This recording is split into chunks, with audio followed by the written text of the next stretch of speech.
Sinasabi nila, bantag still in Cordillera Region, SILG, Remulla. At napaulat pa nga ho, mga boss chief amo sir, na kumbaga merong nangangalaga na tribo dito kay Bantag. Pero parang kumbaga naiisip tuloy ng mamamayang Pilipino, bakit gano'n ang lakas ng puwersa nila? Mas malakas pa sila sa puwersa noong nung ating mga alagad ng batas? Para ho sa akin kung gano'n hindi katanggap-tanggap at alam ko naman ho mga kababayan na ito pong si Secretary, John Vic Remulla nagtatrabaho naman talaga at kita mo at ramdam mo sa kanya yung yung gustong malinis ang Pilipinas. Kagaya na lang din po ni Ombudsman Boying Remulla mga bossing. Kaya lang yung mga pa-advance report na ganito, 'no? Yung mga pa-advance report na ganito, sinasabi agad nandito sa ganyan. Ngayon, ang puwedeng gawin niyan, "Uy, tukoy na kung nasaan ako. Lipat na lang. Lipat na muna ako, mainit, tukoy ni John Vic Remulla kung nasaan ako." Sana yung tahimik na lang muna. Ano po, tahimik hanggang sa, maging done deal, hanggang sa maging, okey na, huli na po namin." Sabi ni Ma'am Neng Gigi, dapat atupagin ni John Vic na mahuli at mapakulong yang si Bantag at Bato, hindi puro mga vloggers lang. Tayo naman alam natin yung puso ng dalawang Remulla, mga boss chief amo sir, na talagang gustong malinis ang Pilipinas. Kaya lang nauuna talaga, 'no?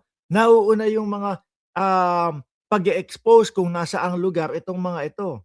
Kaya nga sabi ko, 'di ba, um baka sa susunod na araw sasabihin lang ni Bantag, "O lipat naman tayo ng lugar kasi natukoy na tayo, alam na kung saan." Dapat walang clue, dapat 'di ba, sabi nung, birthday girl, dapat 'di ba 'di muna sinasabi, dapat wala munang clue, correct. Mm. No, ngayon ang lumalabas mga kababayan, sa mamamayang Pilipino, alam na nila pero hindi nila kaya, gano'n ho iyon. Alam na nila kung nasaan, pero hindi nila, gamitan ng legal na puwersa. Kasi ganyan, 'no? Sabi ni Roderick, Palad Martinez, may nagkakanlong diyan na mataas, na taga-gobyerno diyaan, sabi ni Roderick Palad. Sabi dito sa balita, former Bureau of Correction, 'no, Gerald Bantag is still in Cordillera Administrative Region. Interior and Local Government Secretary John Vic Remulla said as authorities continue to search for him, 'no? Yan, bigyan ng clue para makapagtago ulit, lipat ng ibang lugar. Pero mga kababayan, kumbaga gusto natin bumalanse at gumitna dito. Hindi kaya itong sinasabi nila na nandito sa lugar si Bantag na ganito, pero alam nila na natukoy nila kung nasaan talaga. Kumbaga panlil lang nila ito. Maaari din po kasing gano'n, 'no? Kunyari sabihin natin si Bantag nandoon sa Cordillera, nandoon sa bayan niya, sa Benguet, 'no?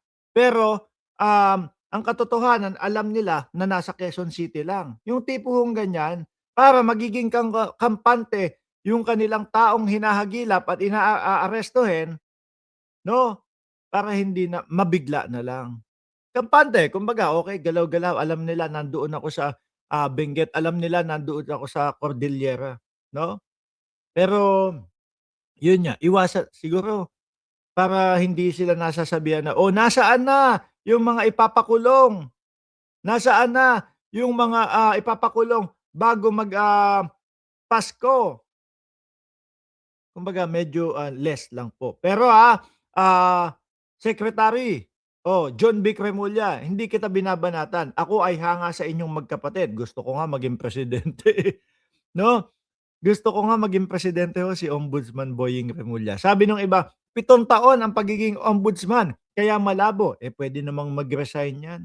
Pagka ho Ombudsman Boying Remulla, presidente, tapos Risa Ontiveros ang katambal niya, mga boss chief sir, naku, go na go ho ako niyon. Or vice versa. Risa Ontiveros sa pagkapresidente, tapos Ombudsman Boying Remulla.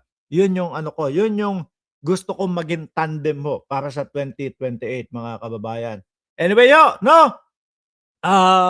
Uulitin ko, baka pwede na strategy lang na kunyari si Bantag alam nila nandoon sa Cordillera pero alam nila o tukoy talaga nila kung nasaan ang lugar na kinaroroonan nitong si, ah, Bantag, Gerard Bantag ho para kumbaga mga ano ho, um, ma mawala yung focus or maging kampante si Bantag doon sa kinaroroonan niya at bigla na lang dadaklutin. Sabi ni Oslec.com, Trillanes sa akin, puwede din, 'di ho ba? Maaari din ho mga kababayan. Ngayon, eto ho tayo mga Boss Chief Amo Sir.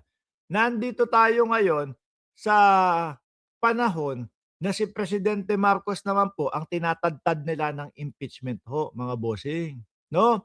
Na-miss ko tuloy yung ano, panahon nung kay dating House Speaker Martin Romualdez. Oo, 'no?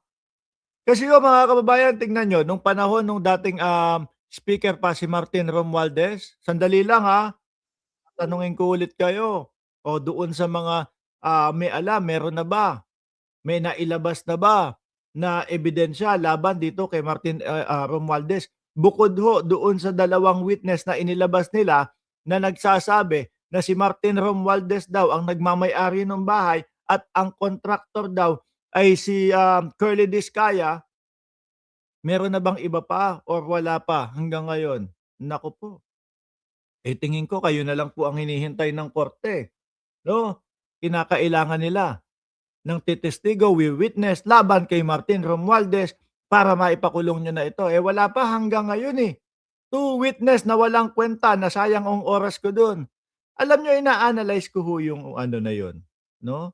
Ingay nitong si Checher ngayon, porket birthday. Batiin niyo happy birthday yang, maingay na leader ng ano, sa Resapos family. 'No? Hindi, ina-analyze ko yung ano, yung dalawang witness. Sabi daw ni Curly Discaya na itinatanggi naman ni Curly Discaya, mga kababayan, 'no, na si Martin Romualdez na daw ang may nagmamay-ari nung bahay. Sabi ko naman, si Romualdez may mga negosyo. Kung ako kahit papaano ho, mga boss chief amo sir, kahit papaano nakapagmamay-ari ng, magandang bahay diyaan sa Pilipinas. Eto pa ho kaya, ngayon ano ang problema kung si Martin Romualdez ang happy birthday po, happy birthday.